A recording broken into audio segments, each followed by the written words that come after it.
जय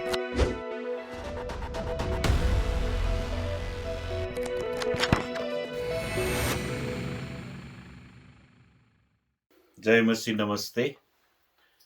आज एउटा चाखलाग्दो विषयमा तपाईहरुको बीचमा मैले मेहनत गरेर एउटा पाठ तयार पारेर आएको छु र म आशा गर्छु तपाई र हामी सबैजना, तपाई पनि म पनि यो पाठबाट नयाँ कुरा सिक्ने छौं। आज म बाइबलमा इरानको बारेमा के लेखिएको छ भनेर त्यो कुरा तपाईलाई बताउन चाहन्छु। जब तपाईले बाइबलमा इरानको बारेमा लेखिएको कुरा पढ्नुहुन्छ, तपाईले विश्वव्यापी मानव अधिकारको पहिलो घोषणा पत्र पनि पढ्न पाउनुहुनेछ। म आज तपाईको फर्स्ट स्लाइडमा त्यहीबाट सुरु गर्न चाहन्छु, जुन चाहिँ मैले humanrights.com बाट लिएको, जसको लिंक मैले त्यहाँ राखेको छु, जसलाई चाहिँ मानव अधिकारको पहिलो विश्वव्यापी घोषणा पत्र भनिन्छ, जुन चाहिँ साइरस सिलिन्डर 539 ईसा पूर्व 539 BC मा भेटिएको साइरस सिलिन्डरमा लेखिएको थियो।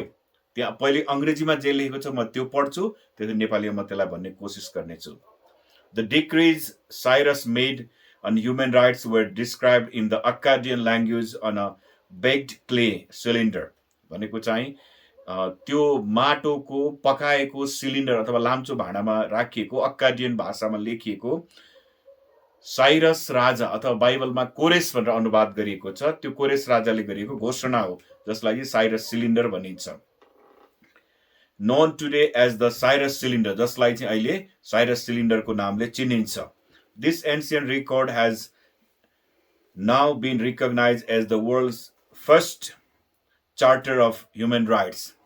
यसलाई चाहिँ विश्वको पहिलो मानव अधिकारको घोषणा पत्र भनेर मानिएको छ। It is translated into all 6 official languages of the United Nations. यो चाहिँ संयुक्त राष्ट्र संघको 6 वटै त्यो अफिसियल ल्याङ्ग्वेजहरु अथवा कार्यालयको 6 वटै आधिकारिक भाषाहरुमा अनुवाद गरि भएको छ, जसलाई चाहिँ पर्सियाको पहिलो राजा साइरस द ग्रेट अथवा कोरेस, बाइबलमा कोरेस भनेर लेखेको छ, उहाँले, नेपाली बाइबलमा कोरेस भनेर लेखेको, उहाँले गर्नुभएको घोषणा हो। आज म तपाईलाई इरानको इतिहास र बाइबलको इतिहास कसरी एकअर्कासँग मिल्दछ भनेर बताउन चाहन्छु। कुनै पनि भविष्यवाणीलाई जाँच्ने दुईवटा कसीहरु मैले तपाईहरुको बीचमा प्रस्तुत गर्न लागेको छु। एउटा चाहिँ यो ऐतिहासिक रूपमा पुष्टि भएको हुनुपर्छ, कसैले भविष्यमा यो हुनेछ भनेर मुखले भनेर पुग्दैन, त्यसलाई हिस्टोरिकल्ली ऐतिहासिक रूपमा पुष्टि हुनुपर्छ र त्यो पुष्टि भएको डकुमेन्टेसन पनि हुनुपर्छ, त्यसलाई लेखिएको पनि हुनुपर्छ र सँगसँगै त्यही स्रोतबाट आएका अन्य भविष्यवाणीहरु, त्यही स्रोतबाट आएका अन्य भविष्यवाणीहरु पनि ऐतिहासिक र सामाजिक रूपमा पुष्टि भएको देखिनुपर्छ, पुष्टि हुनुपर्दछ। र बाइबलले मिडो पर्सियन साम्राज्यको बारेमा गरेको भविष्यवाणीहरु मध्ये एउटा भविष्यवाणी आज हामी हेर्नेछौं। तपाईले पुरानो डकुमेन्टहरु पढ्नुभयो, ऐतिहासिक पुराना कागजपत्रहरुको खोज गर्नुभयो भनेदेखि अहिलेको इरानलाई प्राचीन समयमा पर्सिया भनिन्थ्यो। बाइबल, नेपाली बाइबलमा जसलाई चाहिँ नेपालीमा अनुवाद गर्दा फारस भनेर अनुवाद गरेको छ, अनि हिन्दीमा पनि त्यो चाहिँ हिन्दीको कारणले, नेपालीमा पनि कतिवटा शब्दहरु जस्तै सुरु भन्ने शब्द सुरुआत चाहिँ फारसी भन्ने शब्दबाट आएको, अनि त्यस्तै अरु कति नेपाली शब्दहरु चाहिँ फारसी भाषाबाट हिन्दी हुँदै नेपालीमा आएका छन्। त्यसकारण मैले फारस भनेर नेपाली बाइबल लेखिएको छ, अंग्रेजीमा त्यसलाई पर्सिया भनेर चिनिन्छ। अनि इरान चाहिँ अरब होइन र धेरै शताब्दीसम्म इरानलाई पर्सियाको नामले चिनिन्थ्यो।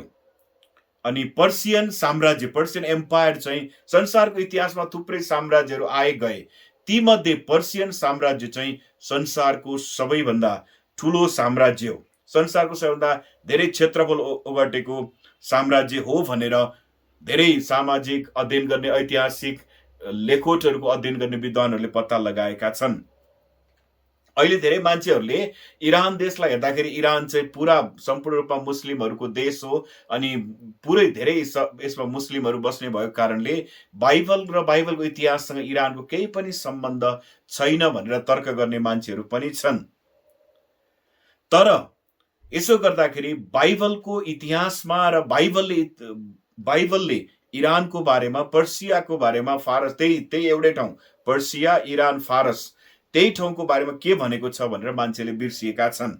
बाइबलमा दानियल, एसैया, एज्रा जस्ता अगमवक्ताहरूले पर्सिया वा इरानको बारेमा भविष्यवाणी गरेका छन्। इरानमा के घटना भयो, त्यो बेलामा ऐतिहासिक रूपमा के घटना भयो भनेर उल्लेख गरेका छन्।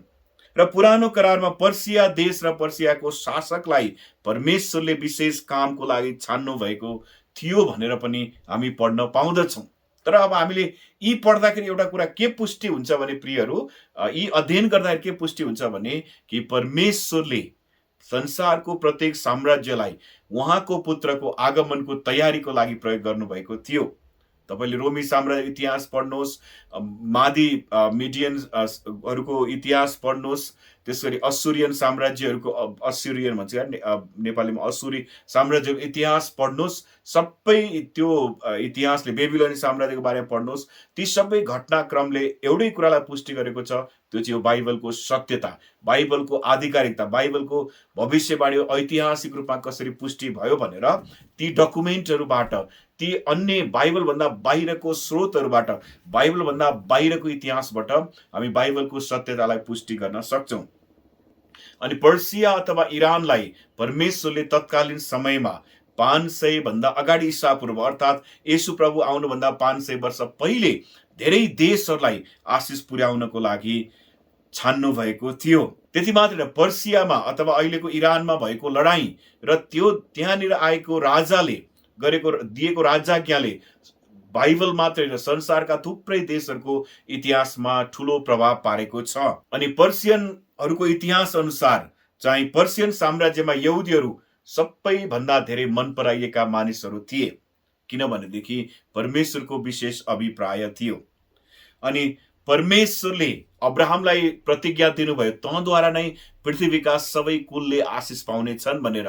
अनि यो प्रतिज्ञा पूरा गर्नको लागि यहुदीहरू र पर्सियनहरू, यहुदी त्यो बेलाका यहुदी धार्मिक अगुवाहरू र पर्सियाको सम्राटले मिलेर काम गरेका छन्। आज त्यही कुरा हामी अलिकति इतिहासबाट खोज्ने कोसिस गर्नेछौँ। परमेश्वरले उत्पत्ति 12 को 1 देखि 3 मा अब्राहमलाई के भनेर विश्वव्यापी आशिषको प्रतिज्ञा दिनुभयो। तब परमप्रभुले अब्राहमलाई भन्नुभयो, तेरो देश र तेरा कुटुम्ब तथा तेरा पिताका घरबाट निस्केर जुन देश म तँलाई देखाउँछु त्यहाँ जा। म तँबाट एउटा ठुलो जाति खडा गर्नेछु र तँलाई आशिष दिनेछु। म तेरो नाउँ प्रसिद्ध गराउनेछु र तँ आशिषको मूल हुनेछस्। तँलाई आशिष दिनेहरूलाई म आशिष दिनेछु र तँलाई श्राप दिनेहरूलाई श्राप दिनेछु। तँद्वारा नै पृथ्वीका सबै कुलले आशिष पाउनेछन्। परमेश्वरले अब्राहमलाई मेसोपोटामियाबाट बोलाउनु भएर कनान देशमा अर्थात् अहिलेको इस्रायलमा लाने बेलामा परमेश्वरले अब्राहमलाई दिनुभएको आशिष, परमेश्वरले अब्राहमलाई दिनुभएको प्रतिज्ञा, बाइबल अनुसार यो प्रतिज्ञा पूरा हुनको लागि पर्सियन साम्राज्य र हिब्रू मानिसहरू, तत्कालीन हिब्रू मानिसहरू, यहुदीहरू मिल्नु पर्ने थियो। उनीहरूको कतिवटा ऐतिहासिक कुराहरू एकअर्कामा जोडिनु पर्ने थियो। आज हामी त्यही कुरालाई उत्खनन गर्ने कोसिस गरिरहेका छौँ। जोन डब्ल्युआई ली भन्ने युनिभर्सिटी अफ क्यालिफोर्नियाका प्रोफेसरले, हिस्ट्रीका प्रोफेसर, इतिहासका प्रोफेसर जसले पिएचडी गरेका छन्, उनले भन्छन् कि पर्सिया वा इरानको इतिहास र बाइबल प्रष्ट गरी एकअर्कासित जोडिन्छ। बाइबल र पर्सियन इतिहास दुवैमा भएका मानिसहरू, स्थानहरू र घटनाक्रमहरू धेरै समानता छ, अथवा एउटै स्थान, एउटै इतिहास, एउटै मिति, एउटै घटनाहरू हामी पाउँछौँ। कसैले इरानको पुरानो इतिहासलाई खोतल्यो, बाइबलको पुरानो इतिहासलाई खोतल्यो भनेदेखि पर्सियन साम्राज्यमा कसैले पनि, त्योभन्दा अगाडि बेबिलोनी साम्राज्य थियो, अरू साम्राज्यहरू पनि थिए, तर जब पर्सियन साम्राज्यको उदय भयो त्यो बेलामा कसैले पनि भूमध्य सागर, अहिलेको मेडिटेरियन सी, अनि त्यसको अलिकति माथि गएपछि कालो समुद्र, तपाईँले यहाँ नक्सामा देख्नुहुन्छ ब्ल्याक सी भनेर, मेडिटेरियन सी, अनि त्यसको अलिकति माथि गएपछि ब्ल्याक सी, त्यहाँदेखि सुरु गरेर सिन्धु घाटी, हिन्दुकुश पर्वतको छेउमा अथवा सिन्धु नदीको किनारको त्यो पुरै उपत्यकाको भूभागलाई पर्सियन साम्राज्यले एउटै देश बनाएको थियो, एउटै साम्राज्यको अधीनमा ल्याएको थियो। पर्सियन साम्राज्यभित्र अहिलेको इरान मात्रै होइन, अफगानिस्तान, इराक, पाकिस्तान, टर्की, सिरिया, जोर्डन, इजरायल, इजिप्ट र अन्य थुप्रै देशहरू पर्थे। अनि यो कुरा चाहिँ मैले बाइबलबाट भनेको होइन, यो चाहिँ मैले संसारको इतिहासको अध्ययन गरेर भनेको। अनि यसको लागि मैले निकै लामो समय, करिब करिब 2-3 हप्ता नै यो पाठ तयार पार्नलाई मैले अध्ययनमा, मननमा समय बिताएको छु। त्यो बेलामा पर्सियन साम्राज्यको पेर्सापोलिस भन्ने सहर चाहिँ सबैभन्दा ठुलो सहर थियो, सबैभन्दा मुख्य सहर थियो। अब तपाईँले स्लाइडमा एउटा चित्र देख्नुहुन्छ, एउटा पुरानो फोटो देख्नुहुन्छ, जहाँ चाहिँ त्यस सहरमा स्थापना भएको रङ्गशाला त्यस सहरको एकदमै विशेष आकर्षणको, जहिले अहिले हाम्रो काठमाडौँको दशरथ रङ्गशाला भन्ने जस्तै त्यत्तिकै ठुलो चर्चित रङ्गशाला थियो। र त्यहाँ त्यो साम्राज्यबाट करिब 10,000 मानिसहरू त्यहाँ भेला हुन सक्थे। अनि यो फोटो चाहिँ मैले नेसनल जियोग्राफीबाट लिएको। मैले नेसनल जियोग्राफीको तपाईँको मैले त्यसको लिङ्क पनि मैले यहाँ राखेको छु, ताकि मैले यो तपाईँलाई यो कुरा हावामा भनिरहेको छैन। मैले बाइबल पल्टाएर मात्रै यो कुरा गरिरहेको छैन, संसारको इतिहास पल्टाएर पनि यो कुरा तपाईँलाई गरिरहेको छु। अनि त्यस सवालको सिँढीमा यो यसको बारेमा पनि नेसनल जियोग्राफीकै आर्टिकलबाट मैले लिएको, बाइबलमा यसको यहाँ पाइँदैन, तर नेसनल जियोग्राफीमा छ। त्यस सवाल जुन पेर्सापोलिसमा भएको ठुलो रङ्गशालाको सिँढीमा 23 देशका तत्कालीन सांस्कृतिक पहिचान देखिने मानिसहरूका मूर्तिहरू कुँदिएका थिए, जसले चाहिँ पर्सियन राजालाई उपहार ल्याएको देखिन्थ्यो। तपाईँले फोटोमा देख्नुहुन्छ, उनीहरूले केही उपहार लिएर आएका छन् पर्सियन सम्राटको लागि। त्यसपछि तपाईँले त्यसको अझ डिटेल फोटो देख्नुहुन्छ, त्यो चाहिँ मैले history.com बाट लिएको। त्यहाँनिर पनि यो फोटो मात्रै छैन, यो विषयमा लेखेको लेख पनि छ, मैले त्यो पनि पढेँ। अनि पेर्सापोलिसमा धेरै ऐतिहासिक धरोहरहरू खडा छन्, जुन चाहिँ अहिले इरानमा छ। त्यहाँ धेरै ऐतिहासिक धरोहरहरू खडा छन्। पर्सिया वा इरानको इतिहास बुझ्नको लागि बाइबल अत्यन्तै महत्त्वपूर्ण पुस्तक हो। बाइबलको इतिहास बुझ्नको लागि इरान अथवा पर्सियाको इतिहास बुझ्नुपर्छ भनेदेखि पर्सियन एम्पायर अथवा इरानको इतिहास बुझ्नको लागि पनि बाइबल अत्यन्तै महत्त्वपूर्ण पुस्तक हो। अनि जब हामीले परमेश्वरले कसरी इरानलाई प्रयोग गर्नुभयो, कसरी यहुदीहरूलाई र पर्सियन साम्राज्यका मानिसहरूलाई, त्यहाँको राजाको राजाज्ञालाई परमेश्वरले कसरी प्रयोग गर्नु, परमेश्वरले पहिले त्यो राजाज्ञा आउनुपर्छ भनेर पहिले नै कसरी भविष्यवाणी गर्नुभएको थियो, त्यस अनुसार त्यो राजाज्ञा आयो भनेर जब हामी यति कुरालाई बुझ्यौँ भनेदेखि हामीले संसारका धेरै ऐतिहासिक घटनाक्रमहरूलाई परमेश्वरको दृष्टिकोणबाट बुझ्न सक्दछौँ। बाइबलमा 240 पटक पर्सिया अथवा फारस भनेर नेपालीमा लेखिएको छ, जुन चाहिँ इरान हो, त्यसलाई उल्लेख गरिएको छ। पर्सिया वा पर्सियन भन्ने नामहरू 2 इतिहासको पुस्तक, एज्राको पुस्तक, एस्तरको पुस्तक, नहम्याको पुस्तक, दानियल र इजकियलको पुस्तकमा 33 पटक उल्लेख गरिएको छ। बाइबलमा 33 पटक उल्लेख गरिएको छ। पर्सियाका पहिलो राजा साइरसको बारेमा 2 इतिहास, एज्रा, एस्तर, नहम्या, दानियल र इजकियलको पुस्तकमा 19 पटक उल्लेख गरिएको छ। कोरेस राजा भनेर, फारसको कोरेस राजा भनेर उल्लेख गरिएको छ। पर्सियाका राजा दारियसको बारेमा नहम्या, हग्गई, जकरिया र दानियलको पुस्तकमा 15 पटक उल्लेख गरिएको छ। पर्सिया भनेको अहिलेको इरानको बारेमा। पर्सियाका राजा अहासुरस, अनि अहासुरसको बारेमा हामीले पढ्दाखेरि नहम्याको पुस्तकमा अहासुरसको बारेमा हामी पढ्न पाउँछौँ। उनले चाहिँ अहिलेको इन्डियासम्म, अर्थात् त्यो चाहिँ पर्सियन साम्राज्यको कुरा गरेको, पर्सियन साम्राज्यको सिमाना चाहिँ करिब करिब इन्डियाको छेउसम्म जुन सिन्धु नदीको किनार छ त्यहाँसम्म आएको थियो, त्यहाँसम्म राज्य गरेका थिए भनेर उनले चाहिँ ईसापूर्व 485 देखि 465 सम्म राज्य गरेका थिए। र अहासुरसको नाम चाहिँ एज्रा, एस्तर, नहम्याको पुस्तकमा 15 पल्ट उल्लेख भएको छ। अनि मैले तपाईँलाई यो कुरासँग जुन स्लाइड राखेको छु, अहासुरसको बारेमा भएको त्यो इरानमा भएको जुन ऐतिहासिक धरोहर छ त्यसैको फोटो जुन चाहिँ मैले त्यहाँको इरानकै वेबसाइटबाट मैले ल्याएको छु, त्यो जुन फोटो तपाईँले यहाँ देख्न सक्नुहुन्छ। एज्रा र नहम्याको पुस्तकमा ईसापूर्व 465 देखि 424 सम्म राज्य गर्ने अर्थशास्त्र राजाको बारेमा 13 पटक उल्लेख गरेको छ, जुन चाहिँ पर्सियन साम्राज्यकै राजा थिए। पर्सियाका मानिसहरू र स्थानको बारेमा बाइबलमा विभिन्न ठाउँमा 148 पटक उल्लेख गरिएको छ। अहिलेको इरान, पर्सिया अथवा इरान भनेको एउटै ठाउँ, इरान भने पर्सियन साम्राज्यभित्रको एउटा ठुलो भूभाग त्यो बेलामा इरान थियो। इरानको इतिहास र बाइबलको इतिहास धेरै कुरामा एकअर्कासित मिल्छ र यसले बाइबलको विश्वसनीयतालाई नै पुष्टि गर्दछ। अनि मैले यतापट्टि स्लाइडमा त्यो बेलामा लेखेका कुराहरू मलाई यसको सबै अर्थ आएन, तर जुन किसिमको यो पर्सियन टुरिज्म गाइड भन्ने जुन वेबसाइटबाट लिएको छु, यसको यो टेक्स्टको अङ्ग्रेजी अनुवाद पनि त्यहाँ गरेर राखिएको छ। ती धेरै डिटेल जान छैन, तर पर्सियन साम्राज्यभित्र भएको एउटा ठुलो भूभाग इरानले बाइबलको इतिहास र परमेश्वरको योजनामा कसरी काम गरेको छ, आज म त्यतितिर केन्द्रित भएर काम गर्छु। बाइबलमा पर्सियन मसीह अथवा फारसको राजा कोरेसको बारेमा अथवा साइरसको बारेमा, अङ्ग्रेजीमा साइरस, नेपालीमा कोरेस भनेर अनुवाद गरेको छ, त्यसको बारेमा गरेको भविष्यवाणी। अनि यो चाहिँ यरुसलेममै हुँदा यसैया भविष्यवक्ताले अचम्म लाग्ने किसिमको भविष्यवाणी गरे र त्यो भविष्यवाणीमा चाहिँ पर्सियाको पहिलो राजा साइरसको बारेमा प्रष्ट गरी उल्लेख गरिएको थियो। अब मिति उदाउँ, अब यसमा चाहिँ हामीले मिति त्यो तथ्याङ्कहरू अलिकति हिसाब गर्नु बुझ्नुपर्छ।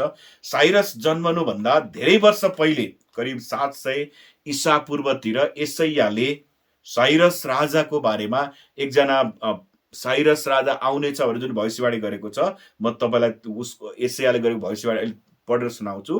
अनि गरेका थिए र त्यसको 150 वर्ष पछाडि साइरस राजा चाहिँ संसारको इतिहासमा उदाएका थिए।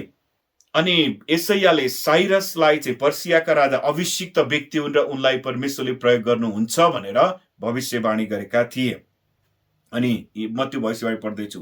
परमप्रभुले आफ्नो अभिषिक्त कोरेस, नेपालीमा कोरेस भनेर अनुवाद गरेको छ, हिब्रूसँग उच्चारण मिल्ने भएको कारणले अङ्ग्रेजीमा साइरसलाई यही भन्नुहुन्छ, जाति जातिलाई पराजित गर्न, राजाहरूलाई हात हतियार रहित तुल्याउन, त्यसको सामुन्ने ढोकाहरू खोल्न र मूल ढोकाहरू बन्द हुन नदिन म त्यसको दाहिने हात समात्छु। म तेरो अघि अघि जानेछु र पर्वतहरूलाई समतल पार्नेछु। काँसाका ढोकाहरू म टुक्रा टुक्रा पार्नेछु र फलामका बारहरू काट्नेछु। परमेश्वरले साइरस राजालाई दिनुहुने विजयको बारेमा यसैया अगमवक्ताले यसरी अगमवाणी गरेका थिए। अनि बाइबलमा अभिषिक्त, पुरानो करार विषय अभिषिक्त भन्ने शब्द एकदमै महत्त्वपूर्ण शब्द, किनभने यसले चाहिँ मसीहको बारेमा, राजाको बारेमा संकेत गर्दछ। अनि अभिषिक्त जन भन्ने बित्तिकै पुरानो करारमा हिब्रूहरूको लिटरेचरमा एकदमै महत्त्वपूर्ण व्यक्ति हो। तर परमेश्वरले साइरस नै यस संसारका मुक्तिदाता हुन् भनेर भन्न खोज्नु भएको होइन, तर परमेश्वरको योजनाको विशेष व्यक्तिको रूपमा परमेश्वरले साइरसलाई प्रयोग गर्न लाग्नु भएको थियो। अब यसको ऐतिहासिक पृष्ठभूमि, त्यो बेलाको फेरिलाई हामीले बुझौँ भने चाहिँ किन साइरस चाहिँ महत्त्वपूर्ण व्यक्ति हुन् भनेर हामीले बुझ्न सक्छौँ। र साइरस सायद पुरानो करारमा साइरसलाई मात्रै बाइबलमा अभिषिक्त जन यहुदी भन्दा बाहिरको कोही व्यक्तिलाई, साइरसलाई मात्रै अभिषिक्त जन भनेर उल्लेख गरिएको छ, अरू कसैलाई अभिषिक्त जन भनिएको छैन। र साइरसलाई यसैयाले गोठाला पनि भनेका छन्। अनि ऐतिहासिक दस्तावेजमा त्यो बेलाको ऐतिहासिक डकुमेन्टहरू पढ्ने हो भने, एन्सियन नियर इस्ट अथवा अहिलेको मध्यपूर्वको डकुमेन्टहरू पढ्ने हो भनेदेखि राजालाई गोठालाको रूपमा चिनिन्थ्यो। यसैया 44को 28मा 700 ईसा पूर्वमा यसैयाले यसरी भविष्यवाणी गरेका थिए, जसले कोरेस अथवा साइरसका बारेमा भन्छ, त्यो मेरो गोठालो हो र मेरा सबै इच्छा त्यसले पूरा गर्नेछ। यरुसलेमको बारेमा त्यसले यसो भन्नेछ, त्यो फेरि बनाइयोस् र मन्दिरको बारेमा चाहिँ यसको जग फेरि बसालियोस्। अब किन उनले फेरि बनाइयो भनेर भन्नु पर्यो, किन त्यो जग फेरि बसालियोस् भनेर भन्नु पर्यो, अब हामी त्यो ऐतिहासिक पृष्ठभूमिलाई केलाउने कोसिस गर्नेछौँ। त्योभन्दा अगाडि अझै पनि साइरसको बारेमा अलिकति उनको परिचयको बारेमा जान्न चाहन्छु।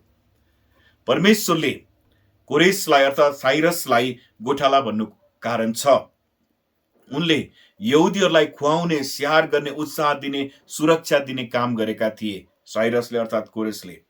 अनि त्यो चाहिँ उनले यहुदीहरूको लागि मात्रै गरेनन्, तत्कालीन समयमा यहुदीहरूको लागि मात्रै गरेनन्, तर अन्य संसारका अरू थुप्रै जातिहरूको लागि उनले गरेका थिए। अनि किन गर्नुपर्ने थियो, म तपाईँलाई अझै जिज्ञासा थप्दैछु, किन उनले त्यो गर्नुपर्ने थियो, अझ त्यसको पनि महत्त्वपूर्ण कुराहरू छ। साइरस भन्दा 1000 वर्ष पुरानो प्रतिज्ञा पूरा गर्न परमेश्वरले साइरसलाई प्रयोग गर्नुभयो। र अहिले पनि, अब तपाईँले यहाँ स्लाइडमा देख्नुहुन्छ, अहिले पनि इरानमा साइरसको चिहान छ। मैले तपाईँलाई अरू कति ऐतिहासिक धरोहरको फोटो देखाएँ, फेरि साइरसको चिहान भएको फोटो पनि म तपाईँलाई देखाउँदैछु। लाइमस्टोनबाट बनेको 35 फिट अग्लो चिहानले अहिले पनि परमेश्वरको वचन र सत्यतालाई प्रमाणित गरेको छ।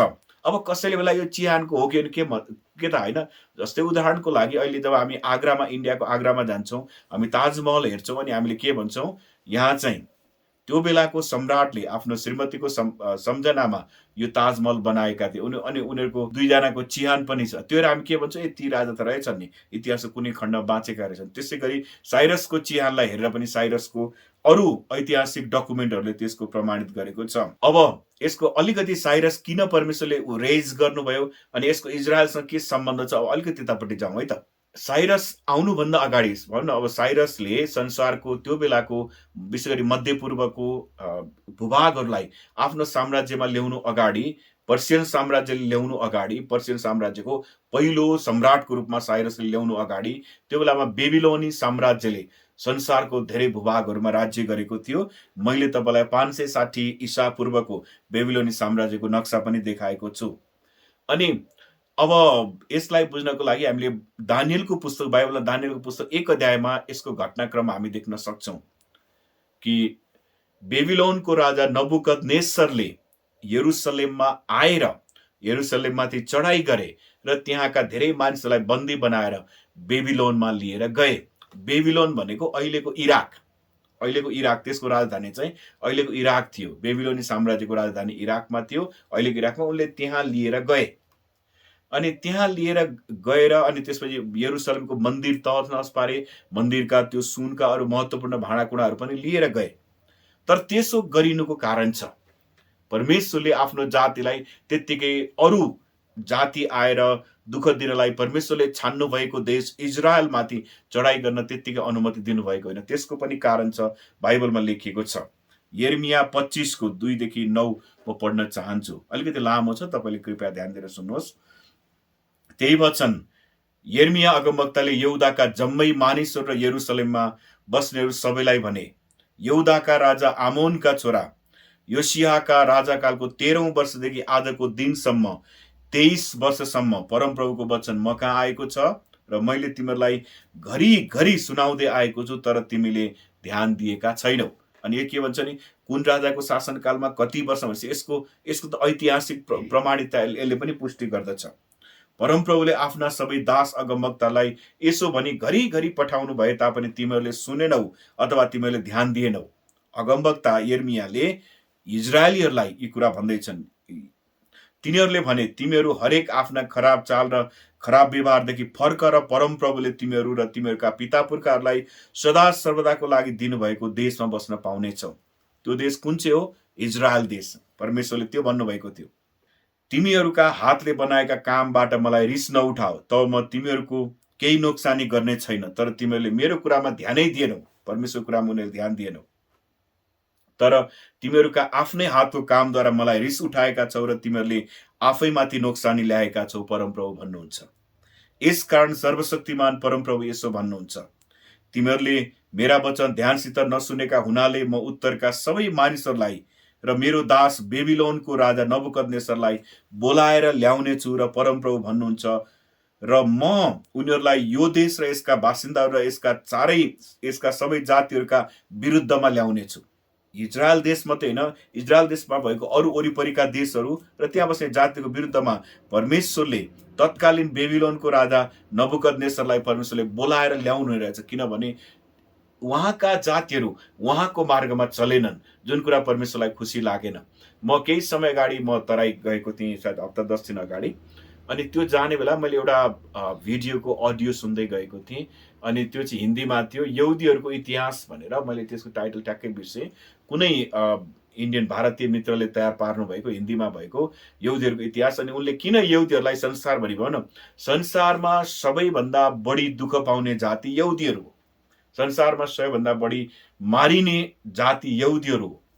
संसारको थोरै जनसङ्ख्या, तर संसारको 90% भन्दा धेरै आविष्कार चाहिँ यहुदीहरूबाट आएको छ। जुन किसिमको मेडिकलमा आएको आविष्कार होस्, यो अटोमोबाइल्समा आएको आविष्कार होस्, अथवा विद्युतको आविष्कार होस्, अथवा जुनसुकै आविष्कार, वैज्ञानिक आविष्कार, खोज अनुसन्धानको कुरा गर्छन्, त्यसमा यहुदीहरूले दिएका छन्। तर संसारको सबैभन्दा बढी घृणा गरिएका जातिहरू चाहिँ यहुदीहरू नै हुन्। अनि त्यसको कारण चाहिँ उनले त्यो भिडियोमा उनले यी सबै डिटेलहरू प्रस्तुत गर्दै थिए कि उनीहरूलाई परमेश्वरले दिनुभएको आदेश चाहिँ उनीहरूले पुरा गरेनन्। उनीहरूको ईश्वरले, त्यहाँ चाहिँ अब उनीहरूको ईश्वरले भनेर भनेको छ, तर बाइबलमा प्रष्ट गरी लेखेको छ परमेश्वरले उनीहरूलाई दिनुभएको आदेश उनीहरूले पुरा गरेनन्। अनि त्यही कुरा यिर्मयाहले यहाँ भन्दैछन्, म तिनीहरूलाई पूर्ण रूपले नाश गर्नेछु र म तिनीहरूलाई भय र घृणा र अनन्त विनाशको पात्र बनाउनेछु। यो सारा देश निर्जन र उजाड हुनेछ र यी जातिहरूले 70 वर्षमा बेबिलोनका राजाको सेवा गर्नेछन्। परमेश्वरले बेबिलोनको राजालाई अहिलेको इराकबाट आएर अहिलेको यरुसलेममाथि चढाइ गर्न दिनुभयो र उनले त्यहाँको मानिसहरूलाई बन्दी बनाएर लिएर गए 70 वर्षमा त्यहाँ बस्नको लागि। बेबिलोनी साम्राज्यमा नबुकदनेस्सरले 605 ईसा पूर्वमा आफ्नो शासन सुरु गरे, जुन कुरा बाइबलको इतिहासमा हामी पढ्न पाउँदछौँ। दानियलको पुस्तकमा कुन राजापछि को आउने, कुन साम्राज्यपछि कुन आउने भनेर संसारको इतिहासमा भएको साम्राज्यहरूको बारेमा सायद हामी पछि त्यसको मात्रै छुट्टै सायद हामी स्लाइड गरेर हेर्छौँ होला, अध्ययन गर्छौँ होला। कति मजा लाग्ने त्यो अध्ययन हुनेछ। दानियल 1 अध्याय अनुसार नबुकदनेस्सरले आफ्नो शासनको पहिलो वर्षमा यरुसलेममाथि चढाइ गरे, जुन कुरा मैले तपाईँलाई अघि पनि बताएँ। उनले 597 ईसा पूर्वमा फेरि दोस्रो पटक आक्रमण गरे।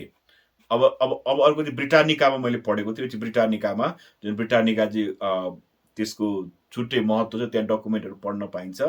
यहोयाकिन राजाको शासनकालमा ईसा पूर्व 597 मा इस्राएलीहरू प्रवासमा लगिएका थिए। इजरायलीहरू चाहिँ प्रवासमा भनेको उनीहरूलाई इजरायल देशबाट बन्दी बनाएर बेबिलोनमा लगिएको थियो।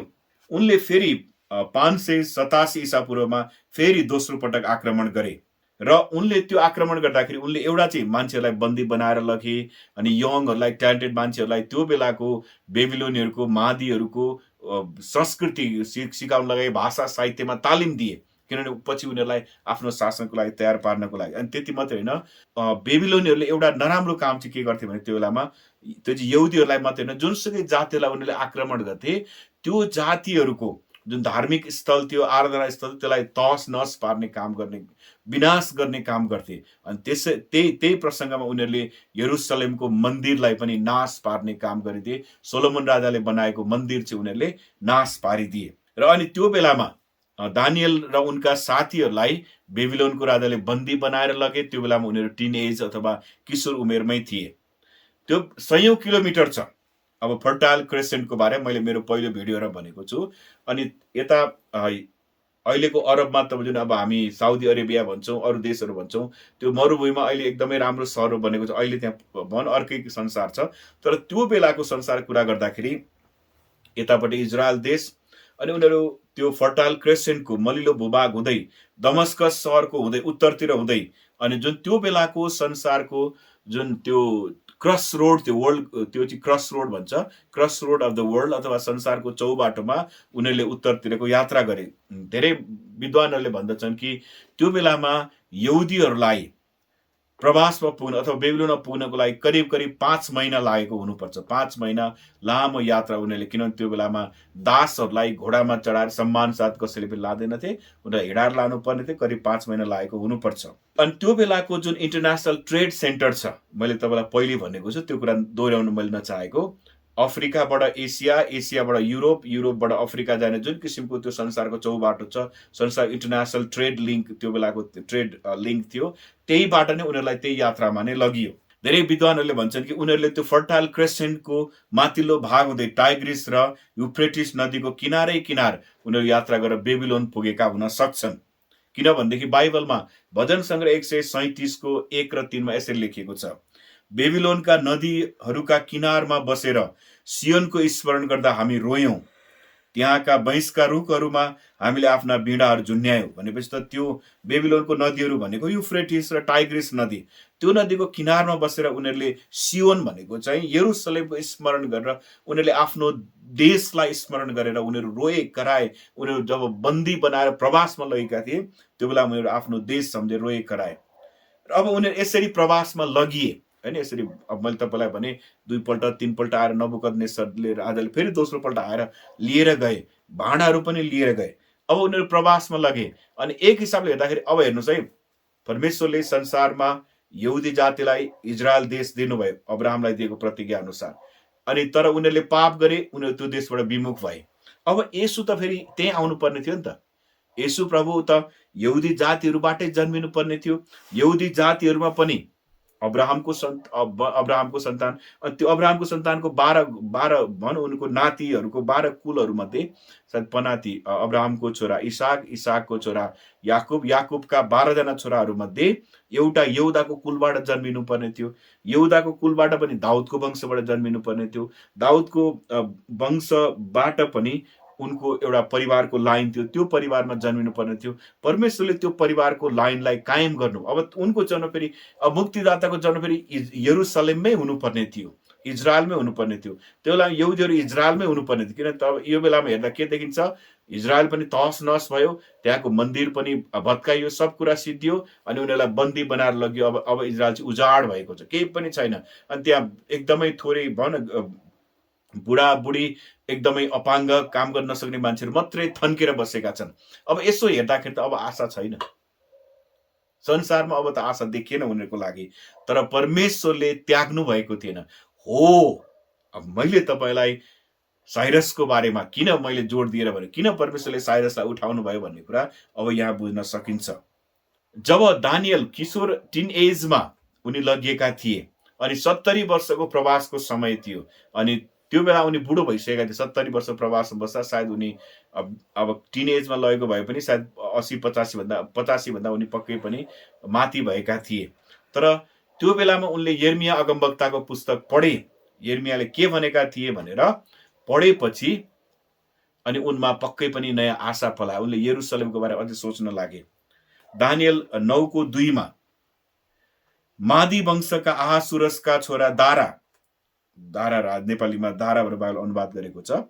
मादी वंशको आहासुरस राजाको छोरा दाराका राज्यकालको प्रथम वर्षमा म दानियलले यिर्मिया अगमवक्तालाई दिएको परमप्रभुको वचन अनुसार धर्मशास्त्रबाट बुझे कि यरुसलेमको उजाड अवस्था 70 वर्षसम्म रहनेछ। भनेपछि अब 70 वर्षपछि चाहिँ परमेश्वरले यरुसलेमलाई फेरि रिस्टोर गर्नुहुन्छ, फेरि पुनर्स्थापना गर्नुहुन्छ भन्ने आशा चाहिँ उनलाई रहेछ, किनभने परमेश्वरले त्यो कुरा यिर्मिया अगमवक्तालाई भन्नुभएको रहेछ। अनि यसरी यिर्मियाले दानियल भन्दा पहिले आएका यिर्मियाले यसरी भविष्यवाणी गरेका रहेछन्। परमप्रभु यसो भन्नुहुन्छ, बेबिलोनको निम्ति 70 वर्ष पुरा भएपछि म तिमीहरू कहाँ आउनेछु र तिमीहरूलाई यस ठाउँमा फर्काएर ल्याउनेछु भनी मेरो कृपालु प्रतिज्ञा म पुरा गर्नेछु। किनभने अब यो पद चाहिँ, अब यसपछि पद चाहिँ तपाईँ धेरैले चलाएको, तर यसको कन्टेक्स्ट जब बुझे तपाईँले यतिमध्ये यिर्मिया 29 अध्याय पुरै पढ्नु सुरुदेखि उनीहरू कस्तो दुःख पाए, बेबिलोनमा उनले कस्तो दुःख पाइरहेका छन्, कति कष्टमा उनीहरू अत्याचारमा परेर बेबिलोनमा बसेका छन्। अनि त्यो बेलामा परमप्रभुले भन्नुहुन्छ, किनभने जुन योजनाहरू मैले तिमीहरूका निम्ति बनाएको छु ती जान्दछु। परमप्रभु भन्नुहुन्छ, ती तिमीहरूका उन्नतिका निम्ति, नोक्सानीको निम्ति होइनन्, तिमीहरूलाई आशा र भविष्य दिनलाई। बेबिलोनको राजाले कैदी बनाएर लैसकेका छ, आफ्नो देश सकिएको छ, आफ्ना पढे लेखेका मानिसहरू पनि दास भएर अर्काको देशमा, अर्कै देशको भाषा संस्कृति सिकेर बसेका छन्। अब आफूलाई केही पनि छैन। त्यो बेलामा परमेश्वरले भन्नुहुन्छ, म तिमीहरूलाई नयाँ भविष्य र आशा दिनुहुन्छ। उहाँले नयाँ भविष्य र आशा दिनुहुनेछ र भविष्यवाणी आएको छ। त्यो कुरा दानियलले सम्झे। अब त्यो सम्झेपछि चाहिँ त्यो सम्झिनु त्यति मात्रै थिएन, किनभने that was the plan of God. हाम्रो परमेश्वरले कसरी काम गर्नुहुन्छ, अनि यही कुरा पुरा गर्नको लागि, अब फर्काएर ल्याउनको लागि परमेश्वरले साइरसलाई संसारको इतिहासमा खडा गर्नुभयो। साइरस राजालाई परमेश्वरले फर्काएर ल्याउनु भयो। अनि दानियलले यसरी प्रार्थना गर्न सुरु गरे। दानियल 9 अध्यायबाट पढ्दैछु म। यस कारण उपवास साथ भाङ्रा ओढेर खरानी धसी प्रार्थना र अन्तर्विन्ती गर्दै परमप्रभु परमेश्वरतिर फर्के। मैले पाप स्वीकार गर्दै परमप्रभु मेरा परमेश्वरलाई प्रार्थना गरे। यसरी प्रार्थना गरे उनले, हे परमप्रभु, महान र भययोग्य परमेश्वर, जसले उहाँलाई प्रेम गर्ने र उहाँका आज्ञा पालन गर्ने सबैसँग प्रेमको करार पूरा गर्नुहुन्छ। हामीले पाप गरेका छौँ, दानियलले स्वीकार गर्छन्। हामी दुष्ट भएका छौँ र बागी बनेका छौँ। हामीले तपाईँका आज्ञा र धार्मिक नियमहरूबाट तर्केका छौँ। हामीले तपाईँका सेवक अगमवक्ताहरूका कुरामा ध्यान दिएनौँ, जसले तपाईँको नाउँमा हाम्रा राज्यहरू, हाम्रा प्रधानहरू र हाम्रा पिता पुर्खाहरू र यस देशका सबै मानिसहरूसँग बोलेका थिए। हे परमप्रभु, सुन्नुहोस्, हे परमप्रभु क्षमा गर्नुहोस्, हे परमप्रभु सुन्नुहोस् र कारबाही गर्नुहोस्। हे मेरा परमेश्वर आफ्नो खातिर ढिलो नगर्नुहोस्, किनभने तपाईँको सर र तपाईँका मानिसहरूले तपाईँको नाउँ बोकेका छन्। दानिएलले के भन्छन्, उनले आफ्नो प्रार्थना गरेर भन्छन्, आफ्नो पाप स्वीकार गर्छन्, आफ्नो जातिले गरेको पाप स्वीकार गर्छन्। उनले भन्छन् परमेश्वर कारबाही गर्नुहोस् र तपाईँको नाउँ बोक्ने हामीहरूको पक्षमा तपाईँले फैसला गरिदिनुहोस् भनेर बिन्ती गर्दछन्। अब सुन्नुहोस् है, त्यो बेलामा बेबिलोनी भनेको अत्यन्तै शक्तिशाली साम्राज्य थियो। तिनीहरूको शक्तिशाली पन्जाबाट फुत्केर जान यहुदीहरूलाई सजिलो थिएन। तिनीहरूको पन्जाबाट फुत्केर आफ्नो देशमा फर्केर आउनको लागि यहुदीहरूलाई अत्यन्तै असम्भव थियो। तर यही कुरा सम्भव गराउनलाई परमेश्वरले साइरसलाई अथवा कोरेसलाई उठाउँछु भनेर यशायालाई भन्न लगाउनु भयो। अब परमेश्वरले छान्नु भएको साइरसले, पर्सियन साम्राज्यको राजा, अहिलेको इरानको साम्राज्यको राजाले त्यो कुरा पुरा गर्नुपर्ने थियो। साइरस आफ्नो जुन सैनिक रणनीति हुन्छ त्यसो भने एकदमै सक्षम व्यक्ति थिए, जुन कुरा हामी इतिहासमा पढ्न पाउँदछौँ। अहिलेको दक्षिणी इरानको सानो राज्यबाट सुरु गरेर उनले आफ्नो साम्राज्य पश्चिमतिर टर्की, मध्य एसिया र मेसोपोटामियातिर फैलाए। उनले ईसापूर्व 539 मा बेबिलोनमाथि अधीन गरेर उनले अहिलेको इरानलाई आफ्नो राजधानी बनाए। सानो इरानको दक्षिणी भेगबाट सुरु गरेर परमेश्वरले कसरी खडा गर्नुभयो अनि खडा गरेर उनले पुरा त्यो साम्राज्यलाई अधीन गरे। मैले तपाईँलाई सुरुमै बताएँ, संसारको इतिहासमा भएको सबैभन्दा ठुलो साम्राज्य उनले खडा गरे। अब साइरसको बारेमा, कोरेसको बारेमा कसैले शङ्का गर्छ भने त्यसले बाइबल पल्टाउनु पर्दैन। त्यसले संयुक्त राष्ट्र सङ्घमा गएर साइरस सिलिन्डरको बारेमा हेरे हुन्छ, अरू कहीँ जानै पर्दैन। अथवा ब्रिटिस म्युजियममा गएर साइरस सिलिन्डरको बारेमा अध्ययन गरे हुन्छ, त्यही थाहा पाइहालिन्छ। त्यसको पृष्ठभूमि अध्ययन गर्यो भने त्यसको घोषणाले के प्रभाव पार्यो त्यही थाहा भइहाल्छ। आज म त्यही कुरालाई अगाडि जाँदैछु। अब अघि मैले सुरुको फर्स्ट स्लाइडमा तपाईँलाई देखाएको जुन साइरस सिलिन्डर उनले गरेको मानव अधिकारको विश्वव्यापी पहिलो घोषणा पत्र, उनले बेबिलोनी साम्राज्यलाई अधीन गरे, बेबिलोनी साम्राज्यलाई जितेपछि उनले गरेको घोषणा हो। त्यसले चाहिँ तत्कालीन संसारको सामाजिक परिवेशमा, ऐतिहासिक परिवेशमा अत्यन्तै ठुलो परिवर्तन ल्यायो। उनले जुन किसिमको वैदेशिक नीति अपनाए, जसले चाहिँ परमेश्वरले आफ्ना जाति अब्राहमद्वारा, आफ्नो मानिस अब्राहमद्वारा पृथ्वीका सबै कुललाई आशिष दिनेछु भनेर गर्नुभएको प्रतिज्ञा पुरा गर्नको लागि बाटो खोलिदियो। अनि बेबिलोनमा सन् 1870 मा भेटिएको साइरस सिलिन्डर विश्वका धेरै ऐतिहासिक उत्खननका उपलब्धिहरूमध्ये एउटा हो। साइरस सिलिन्डरमा चाहिँ 539 देखि 538 मा पर्सियाका राजा साइरसले बेबिलोनमाथि विजय प्राप्त गरेको घोषणा भेटिएको छ। अनि मैले तपाईँलाई भने यो चिज सुरुमा अक्काडियन भाषामा लेखिएको छ। यसपछि तपाईँले देख्नुहुन्छ ब्रिटिस म्युजियममा, लन्डनमा भएको ब्रिटिस म्युजियमको रुम नम्बर 52 अथवा 52 नम्बरको रुममा भएको साइरस सिलिन्डर र साइरसले गरेको घोषणाको चित्र तपाईँले देख्नुहुन्छ। मैले तपाईँलाई हावामा, बाइबलको कुरा हावामा हो भनेर बोलेको, मैले ऐतिहासिक कुराहरूबाट बताउँदैछु। अनि यो चाहिँ हर्मोज रसानी भन्ने व्यक्तिले बेबिलोनमा यो साइरस सिलिन्डर पत्ता लगाएका थिए। अब साइरस सिलिन्डरले बताउँछ कि साइरसले अथवा पर्सियाको शासकले जुन देशमाथि उनले अधीन गरे, त्यो अधीन गरेको देशका मानिसहरूलाई उनीहरूले चाहेको धर्म, परम्परा, संस्कृति, आफूलाई जे इच्छा लाग्छ त्यो मान्नलाई उनले अनुमति दिए हो। त्यो पहिलो कुरा त्यो उनले गरे, त्यो साइरस सिलिन्डरको पहिलो घोषणा त्यो भन्दै। दोस्रो घोषणा चाहिँ अब बेबिलोनीहरूले र असुरीहरूले के गर्थे, अरूको जुन देशमाथि चढाइ गर्यो त्यहाँबाट मान्छेलाई बन्दी बनाएर आफ्नो देशमा ल्याउँथे। तर साइरसले के गरे, तिमीलाई यहीँ बस्न मन लाग्छ यहीँ बस्छ, तिमीलाई आफ्नो देश फर्किन मन लाग्छ तिमीहरू स्वतन्त्र आफ्नो देश फर्क, र तिमीलाई जुन धर्म तिमीलाई अपनाउन ठिक लाग्छ गर। अनि उनको त्यो बठ्याइ चाहिँ थियो। के बठ्याइ थियो? उनको अनुमान के थियो भनेदेखि उनलाई थाहा थिएन कुन चाहिँ सत्य परमेश्वर हो। त्यसकारण जो धर्म मान्ने जसले, तिमीले आफ्नो धर्मको ईश्वरलाई मेरो लागि प्रार्थना गर्दै, उनले त्यही भन्थे, आफ्नो ईश्वरलाई तिमीले प्रार्थना गर। अनि उनको विचारमा त्यो मध्ये कुनै एकजना त साँचो ईश्वर हो, अनि त्यो साँचो ईश्वरलाई गरेको, उनको लागि गरेको प्रार्थनाको सुनवाई हुन्छ भन्ने उनको विचार थियो।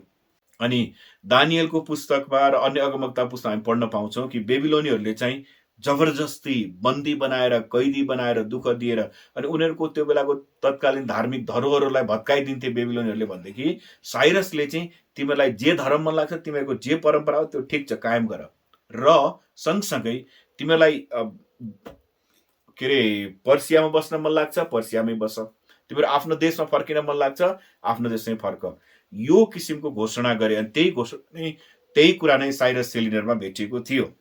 अनि त्यो बेलामा साइरस मात्रै यस्तो व्यक्ति थिए, पछि अरू राजाहरूले पनि त्यही गरे पर्सियन साम्राज्यका। तर त्योभन्दा अगाडि असुरी र बेबिलोनी साम्राज्यका सम्राटहरूले चाहिँ आफूले जितेका मानिसहरूलाई उनीहरूको ईश्वरलाई पूजा गर्न दिएनन्, उनीहरूको ईश्वरलाई आराधना गर्न दिएन। तर धेरै हामी दानियलको पुस्तकमा पढ्न पाउँछौँ कतिपल्ट उनीहरूले आफैलाई राजा बनाएर, आफ्नै मूर्ति बनाएर आफैलाई मानिसहरूले पुजुन् भन्नेसम्मको स्थिति उनीहरूले गरेका थिए। अनि जुन साइरस सिलिन्डर त्यसको ओरिजिनल चाहिँ लन्डनको ब्रिटिस म्युजियममा छ भनेदेखि त्यसैको कपी गरेर नक्कल बनाएको छ, जुन चाहिँ संयुक्त राष्ट्रको मुख्यालयमा छ न्युयोर्कमा। मैले त्यो कुरा अगाडि नै बताएँ। नबुकदनेस्सर राजाले भत्काइदिएका, बेबिलोनका सम्राट नबुकदनेस्सरले भत्काइदिएको यरुसलेमको मन्दिर पुनर्निर्माण गर्नलाई साइरस राजाले अनुमति मात्रै दिएनन्, साइरस राजाले त्यसको लागि चाहिँ सबै कुरा गरे भनेर बाइबलले बताउँछ। त्यो कुरा हामी हेर्दैछौँ, किनभने यो परमेश्वरको योजनाको अत्यन्तै महत्त्वपूर्ण भाग थियो। परमेश्वरले यसैया र यर्मियाको भविष्यवाणी अनुसार साइरस वा कोरेसलाई कसरी काम गर्न लगाउनु भयो त्यो कुरा बाइबलमा लेखिएको छ। म यहाँ पढ्दैछु। एजरा 1:1 यसरी लेखिएको छ, फारसका राजा कोरेसको पहिलो वर्षमा यर्मियाद्वारा भनिएको परमप्रभुको वचन पुरा हुन, सुन्नुहोस् है, फारसका राजा, फारस भनेको पर्सियन, अङ्ग्रेजीमा पर्सियन एम्पायर, कोरेस भनेको साइरस, कोरेस के अरे हिब्रूसँग यसको उच्चारण मिल्ने भएको कारणले कोरेस चाहिँ हिब्रूसँग मिल्छ जस्तो लाग्छ मलाई। त्यसरी कोरेस लेखेको छ भनेदेखि अङ्ग्रेजीमा साइरस लेखेको छ। पहिलो वर्षमा यर्मियाद्वारा भनिएको परमप्रभुको वचन पुरा हुन परमप्रभुले फारसका राजा कोरेसको हृदयलाई उत्तेजित पार्नुभयो। फलस्वरूप उनले आफ्ना राज्यभरि मौखिक अनि लिखित रूपमा यस्तो घोषणा गरे। उनले के घोषणा गरे अब हामी त्यो चाहिँ हेर्नेछौँ। फारसका राजा कोरेस अथवा साइरस यसो भन्छन्, परमप्रभु स्वर्गका परमेश्वरले पृथ्वीका सबै राज्य मलाई दिनुभएको छ। उहाँले नै मलाई यहुदाको यरुसलेममा उहाँको निम्ति एउटा मन्दिर बनाउन आज्ञा गर्नुभएको छ। तिनीहरूका बीचमा हुने उहाँका प्रजाको प्रत्येक मानिससँग परमेश्वर रहन्। सो यहुदाको यरुसलेममा उक्लेर आओस् र यरुसलेममा हुनुहुने परमेश्वर, इस्राएलका परमेश्वर परमप्रभुको मन्दिर त्यसले पुनर्निर्माण गरोस्। त्यसबाहेक नबुकदनेस्सरले यरुसलेमबाट ल्याएर आफ्नो देवताको मन्दिरमा राखेका परमप्रभुको भवनका भाँडाहरू तथा राजा कोरेसले निकाले। सुन्नुहोस् है, उनले घोषणा मात्रै गरेनन्। के गरेका थिए? बेबिलोनको राजाले नबुकदनेस्सरले यरुसलेमको मन्दिरबाट भाँडा ल्याएर आफ्नो देवताको मन्दिरमा राखेको थिए, उनले त्यो निकाले।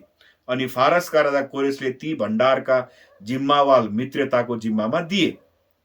तिनले यहुदाका राजकुमार शेष बत्सरको निम्ति ती चिजहरूको एउटा तालिका बनाइदिए। हेर्नु न, त्यो सामान मात्रै दिएनन्, सामानको के छ लिस्ट पनि बनाइदिए। सुन र चाँदीका भाँडाहरू सबैको जम्मा संख्या 5400 थियो। त्यति संख्याहरू रहेछ। कैदमा लगिएकाहरू बेबिलोनबाट यरुसलेम फर्कँदा शेष बत्सरले ती सबै यरुसलेममा ल्याए। एजराको पुस्तक 1 अध्यायमा यो कुरा लेखिएको छ बाइबलमा। भनेपछि नबुकदनेस्सरले लिएर गएका थिए, त्यसलाई चाहिँ साइरस राजाले फिर्ता पठाए। त्यो तिमीहरूको धर्मको, तिमीहरूको जातिको, तिमीहरूको आस्था अनुसारको तिमीहरू लैजाऊ भनेर उनले फिर्ता पठाइदिए। इरान वा पर्सियाले इस्राएललाई प्रवासमा हेरचाह गर्नु, त्यो देशलाई आशिष दिनु मात्रै होइन, त्यो चाहिँ सारा संसारको लागि आशिष बनाउनु थियो। अब अलिकति लिटल नोटको साइड नोटको कुरा गर्दा अहिले 21औं शताब्दीमा पनि धेरै देशहरूमा मानिसलाई आफ्नो इच्छा अनुसारको धर्म मान्ने स्वतन्त्रता छैन। अहिले 21औं शताब्दीमा पनि त्यो स्वतन्त्रता छैन। भन अब कतिपल्ट हामीले यसोलाई विश्वास गर्छौँ भनेर भन्दाखेरि मानिसहरूले हामीलाई हेको दृष्टिले हेर्छन्, कतिपल्ट हामीलाई तल्लो दर्जाको नागरिक जस्तो व्यवहार गर्छन्। तर आजभन्दा 2500 वर्ष अगाडि साइरस जस्तो मान्छेले त्यो बेलामा धार्मिक स्वतन्त्रताको स्थापना गरे। तिमीलाई जसलाई जुन धर्म मान्न ठिक लाग्छ त्यो त्यही धर्म नै मान भनेर भने। अनि साइरस सिलिन्डरको बारेमा अलिकति डिटेल चाहिँ यहाँ एउटा पिक्चर, टेलिग्राफ इन्डियामा इन्डियाको टेलिग्राफमा एउटा आर्टिकल छापिएको रहेछ, त्यसको लिङ्क पनि मैले राखेको छु। र टेलिग्राफले के भनेको छ त्यसको बारेमा त्यो पनि मैले यहाँ राखेको छु, म त्यो पढिराख्न चाहन्न। यहुदीहरू अब फारसबाट अथवा पर्सियाबाट अथवा इरानबाट इजरायल कसरी फर्के त, जुन कुरा चाहिँ मैले चार्ट राखेको छु, चार्टमा भएको, सायद अङ्ग्रेजीमा भएको कारणले तर कतिजनालाई अप्ठ्यारो हुनसक्छ, म त्यसको छोटो कुरा मात्रै पढ्न चाहन्छु। जब साइरसले त्यो घोषणा गरे, पहिलो चाहिँ यरुबाबेलको नेतृत्वमा 49,897 मानिसहरू चाहिँ यरुसलेमको मन्दिर पुनर्स्थापना गर्नको लागि फर्केका छन्। अनि 515 मा जुन चाहिँ जकरियाको, बाइबलमा जकरियाको समयमा मन्दिरको पुनर्निर्माण सम्पन्न भएको छ। अनि त्यसपछि फेरि दोषहरू लगाएको छ, धेरै कुरा छ, म सबै डिटेल जान्न चाहन्न। तर 479 ईसा पूर्वमा एस्थरलाई रानी बनाइयो, जुन चाहिँ अहासुरसको रानी बनाइयो एस्थरलाई। त्यसपछि अर्थशास्त्रस राजाले आउनु दोस्रो पल्ट 5000 मानिसहरू फर्किए, एजराको नेतृत्वमा मानिसहरू फर्किए। अनि त्यसपछि फेरि 458 ईसा पूर्वमा दोस्रो पल्ट आए। तेस्रो पल्ट 430 ईसा पूर्वमा नहम्याको नेतृत्वमा मानिसहरू आए। अनि यो चाहिँ कस्तो भयो भनेदेखि साइरस राजाले अब तिमीहरू आफ्नो देशमा जाऊ भनेर अनुमति दिए। उनीहरूले घोषणा पनि गरे, आफ्नो धर्म मान, आफ्नो देशमा जाऊ भनेर, तिमीहरू खुसी छौ, स्वतन्त्र छौ भनेर। अनि त्यसपछि विभिन्न टोली टोली बनाएर, फेरि के छ भने यहुदीहरू चाहिँ कुनै ठाउँमा गयो भने व्यापारको लागि, अनुसन्धानको लागि एकदमै तीक्ष्ण, अनि जहाँ भयो उनीहरू त्यही नै त्यो कुरालाई उनीहरूले जमाउन सक्छन्। अनि कति यहुदीहरू फर्केनन्, अहिले पनि कति यहुदीहरू भनौँ संसारको विभिन्न देशहरूमा बसेका छन्, किन उनीहरूलाई त्यही सहज भएको छ। अनि कति यहुदीहरू चाहिँ विभिन्न टोली बनाएर फर्के। उनीहरूले तीनवटा कुरामा पुनर्स्थापना गरे। एउटा धार्मिक पुनर्स्थापना गरे, अर्को त्यहाँको संरचनाहरू, जुन त्यो स्ट्रक्चर भन्छ, त्यो त्यहाँको भवनहरू बनाउने, मन्दिर पुनर्निर्माण गर्ने काम गरे। अर्को चाहिँ राजनैतिक रूपमा पुनर्स्थापना गरे, किनभने यो तीनवटै कुरा चाहिँ मसीहको आगमनको लागि, इजरायलमा येशूको आगमनको लागि तयारी गर्नुपर्ने थियो। त्यसकारण परमेश्वरले साइरसलाई अर्थात् कोरेसलाई उठाउनु भयो र उनीहरूलाई त्यहाँ फिर्ता पठाउनलाई त्यो किसिमको तयारी परमेश्वरले हुन दिनुभयो। अब त्यसपछि यसैयाले उनको 9 अध्यायको 6 पदमा कोरेस मात्रै होइन, त्यसपछि अर्को व्यक्तिबारे भविष्यवाणी गरेका छन्। किनभने हाम्रा निम्ति एउटा बालकको जन्म भएको छ, हाम्रो निम्ति एउटा छोरो दिएको छ, शासन उहाँको काँधमा हुनेछ, उहाँ अचम्मका सल्लाहकार, शक्तिशाली परमेश्वर, अनन्तका पिता, शान्तिका राजकुमार कहलाइनु हुनेछ। येशूको बारेमा उनले यसरी भविष्यवाणी गरे। परमेश्वरले यसैयालाई कोरेस राजाको बारेमा उनी आउनेछन्, म उसलाई ल्याउँछु भनेर भन्न लगाउनु भयो। सँगसँगै यसपछि अर्को एउटा विशेष व्यक्ति आउनुहुनेछ, त्यो व्यक्तिको बारेमा पनि उहाँ चाहिँ शक्तिशाली परमेश्वर हुनुहुनेछ भनेर पनि भविष्यवाणी गरे। यसैया 7:14 मा ईसा पूर्व 700 मा येशू प्रभु आउनुभन्दा करिब 700 वर्ष अगाडि यसैयाले यसरी भविष्यवाणी गरे। यसै कारण परमप्रभु आफैले तिमीहरूलाई एउटा चिन्ह दिनुहुनेछ। हेर, कन्या गर्भवती हुनेछ र त्यसले एउटा छोरो जन्माउनेछ र उहाँको नाउँ इम्मानुएल राखिनेछ। अनि त्यो चाहिँ कन्याबाट जन्मिनुहुने येशूको बारेमा। अनि येशूले पनि मत्ती 20:28 मा भन्नुभयो, मानिसको पुत्र सेवा पाउनु होइन तर धेरैको छुटकाराको लागि आफ्नो प्राण दिन आएको भनेर भन्नुभयो। किनभनेदेखि जुन शक्तिशाली परमेश्वर जन्मिनु भएको थियो, यसैयाले नै 53 अध्याय भविष्यवाणी गरेका छन्। उनले चाहिँ दुःख भोग्नुहुनेछ, हामीमाथि शान्ति ल्याउने दण्ड उसमाथि पर्नेछ, उसको उहाँको कोर्राको चोटले हामी निको हुनेछौँ, हामी भेडा झैँ बरालिएका छौँ र हामी सबै आफ्नै कुमार्गमा लागेका छौँ र हाम्रो अधर्म चाहिँ परमेश्वरले उहाँमाथि राखिदिनु भएको छ भनेर यसैयाले आउनुहुने कष्ट भोग्ने मसीहको बारेमा उल्लेख गरे। अनि जुन मसीहले चाहिँ आफ्ना मानिसहरूलाई बचाउनु पर्ने थियो। परमेश्वरले अब्राहमद्वारा पृथ्वीका सबै जातिले तँद्वारा आशिष पाउने छन् भनेर जुन किसिमको प्रतिज्ञा गर्नुभएको थियो, त्यो चाहिँ येशूद्वारा सम्भव भयो। येशू अब्राहमको सन्तानमा हुनुहुन्छ, अब्राहमको सन्तान नै हुनुहुन्छ। सारा संसारका मुक्तिदाताको आगमनको लागि स्थान र मानिसको अवस्था तयार पार्न परमेश्वरले यसरी पर्सिया अथवा फारस अथवा अहिलेको इरानलाई प्रयोग गर्नुभयो। किनभने त्यो प्रवासमा गएका यहुदीहरू फर्केर नआएको भएदेखि उनीहरूले त्यो बेलाको धार्मिक जागरण, राजनीतिक रूपमा पुनर्स्थापना, त्यो बेलामा जुन यरुसलेममा जुन किसिमको पुनर्निर्माण हुनुपर्ने थियो त्यो सम्भव थिएन। अनि त्यो नभएको भएदेखि सायद येशूको आगमनको तयारी अपुरो हुने थियो। त्यसकारण परमेश्वरले भन बेबिलोनी साम्राज्यलाई किन उठाउनु भयो? किनकि आफ्नो जातिहरूले पाप गरेका कारणले उनीहरूले गरेको पापको दण्ड दिनलाई, फेरि उनीहरूलाई फेरि फिर्ता ल्याउनु पर्ने थियो। त्यहाँ पुनर्स्थापना गर्नुपर्ने थियो। किन? किनकि येशू चाहिँ त्यही जातिमा, त्यही ठाउँमा, त्यही स्थानमा आउन लाग्नु भएको थियो। अनि यसरी परमेश्वरले आफ्नो पुत्रको आगमनको लागि संसारका विभिन्न साम्राज्यहरूलाई प्रयोग गर्नुभयो। त्यसपछिका आशिषहरू पनि इरानले पाएको छ। अनि हामी इरानलाई के गर्छौँ? त्यसपछि सक्यो, त्यसपछि बाइबलसँग, चर्चसँग केही पनि रिलेसन छैन भनेर हामी सोध्न सक्छौँ। तर हामीले अलिकति म तपाईँलाई चर्चको इतिहास भनेर केही कुरा टुङ्ग्याउन चाहन्छु। प्रेरित 2 अध्यायमा हामी बाइबलमा देख्छौँ, पवित्र आत्मा आउनु भएपछि मण्डलीको सुरुवात भयो। हुन त मण्डलीको सुरुवात येशूको हृदयमा भएको थियो, तर भौतिक रूपमा चाहिँ पवित्र आत्माको आगमन भएपछि भयो। अनि प्रेरित 2 अध्याय अनुसार संसारभरिबाट ईश्वर भक्त मानिसहरू चाड मनाउन यरुसलेममा भेला भएका थिए। अनि प्रेरित 2 को 9 मा 3 वटा जातिहरूको उल्लेख भएको छ, पार्थी, मादी र इलामाइरहरू, जुन चाहिँ इरानबाट आएका थिए। भनौँ संसारको विभिन्न देशहरूमध्ये इरानबाट अथवा त्यो बेलाको पर्सिया अथवा फारसबाट पनि त्यहाँ भेला भएका थिए। अब तिनीहरू चाहिँ हुन सक्छ, अब त्यसरी 3 पल्ट मैले भने 3 पल्टमा, एकपल्ट यरुबाबेलको नेतृत्वमा, अर्को एजराको नेतृत्वमा, अर्को नेहेमिया भन्ने व्यक्तिको 3 जनाको नेतृत्वमा उनीहरू बेबिलोनबाट अथवा पर्सियाबाट, इराकबाट, इरानबाट उनीहरू इजरायल फर्के। अनि कति यहुदीहरू चाहिँ फर्केनन्, हामी यहीँ बस्छौँ भनेर त्यहीँ बसे होइन। त्यही बसेका यहुदीहरू हुन सक्छन्, अथवा यहुदीहरूको सङ्गतले सत्य परमेश्वर याहवे परमेश्वरको सेवा गर्ने, परमप्रभु परमेश्वरको सेवा गर्ने इरानीहरू अथवा त्यो त्यहीँका त्यो पर्सियनहरू पनि हुन सक्दछ। जे भए पनि त्यो बेलामा इरानका मानिसहरू यरुसलेम आएका थिए र उनीहरू पनि पवित्र आत्माले भरिएका थिए र उनीहरू फर्केर जाँदाखेरि पक्कै पनि उनीहरूले येशू ख्रीष्टको सुसमाचार लिएर गएका थिए। र हामीले यति पनि पढ्न पाउँछौँ इतिहासमा, हामीले चर्च हिस्ट्री पढ्दाखेरि कि उनीहरूले सिल्क रोड हुँदै येशू ख्रीष्टको सुसमाचार चाइनासम्म इरानीहरूले ल्याए।